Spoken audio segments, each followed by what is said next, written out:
si Miguelito. Masabi mo ako ang susunod kay Roberto. Personal na nakasalamuhan ni Tanggol ang mga malalaking kasosyo ng mga Montenegro sa negosyo. Isa-isa siyang nakipagkamay dito, lalo na sa pamilyang Guerrero. Ikinagagalak naman ng mga Guerrero na kanilang nakilala ang natatanging tagapagmana ng mga Montenegro na si Tanggol. Humingi naman ng paumanhin dito si Tanggol sa kanyang ginawa, lalo na sa pag-init ng kanyang ulo sa ginawa ni Congressman Miguelito. Sa kabila nito, pinakilala ng personal ni Mayor Roberto si Miguelito at dito nga nakipagkamay si Tanggol sa kongresista. Nagsorry naman si Miguelito sa kanyang ginawa, lalo na sa kanyang mga tropa. Kasabay ang pag-iit, nakalimutan na lang ang lahat. Kaakibat ng pagkakaayos ng dalawa, ipinagmalaki naman ni Don Julio ang mga negosyo ni Tanggol. At dito nga ay naitanong ni Miguelito kung ano ang mga negosyo ni Tanggol.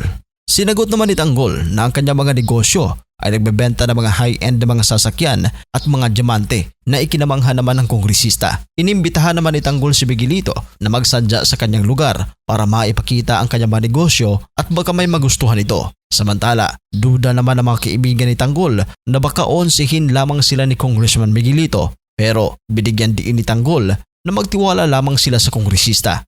Kasabay ng event ng mga Montenegro, napag-usapan din ni Don Gustavo at Don Julio kung sino ang tatakbo sa eleksyon sa kanilang pamilya para sa lokal na posisyon. Pinatawag naman ni Don Julio ang lahat ng bisita para sa mahalagang anunsyo para malaman ng lahat kung sino ang kanilang susuportahang kandidato.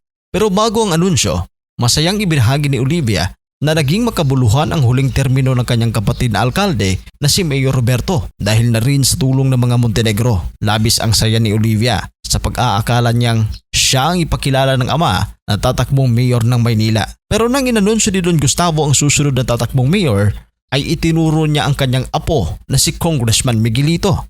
Gulat na gulat si Olivia sa kanyang narinig. Maging si Miguelito ay nagulat din sa kanyang narinig kung bakit siya ang inappoint na maging mayor. Nagsipalakpakan naman ang mga bisita nang marinig ang pangalan ni Miguelito, habang si Olivia ay labis na nasaktan. Dahil dito, kinwestiyon ni Olivia ang desisyon ng ama kung bakit si Miguelito ang kanyang napili. Ngayon napag-usapan na nila na siya ang susunod kay Roberto. Dahil dito, nakiusap ang ama na huwag siyang ipahiya sa mga Montenegro. Sambit naman ni Olivia, siya ang napahiya sa ginawang anunsyo ni Don Gustavo. Nagpaabot naman ng pagbati si Ramon kay Miguelito at iginiit na nakikita niya kay Miguelito na mas magaling siyang mayor kaysa kanyang ama. Mayroon kasing galit si Ramon kay Roberto matapos na hindi siya natulungan na makalaya sa kulungan nung panahong siya ay nakulong. Sa bahay naman ng mga Guerrero, nagkasagutan si Don Gustavo at Olivia. Sinabi ni Olivia na nasayang lamang ang lahat ng kanyang sakripisyo.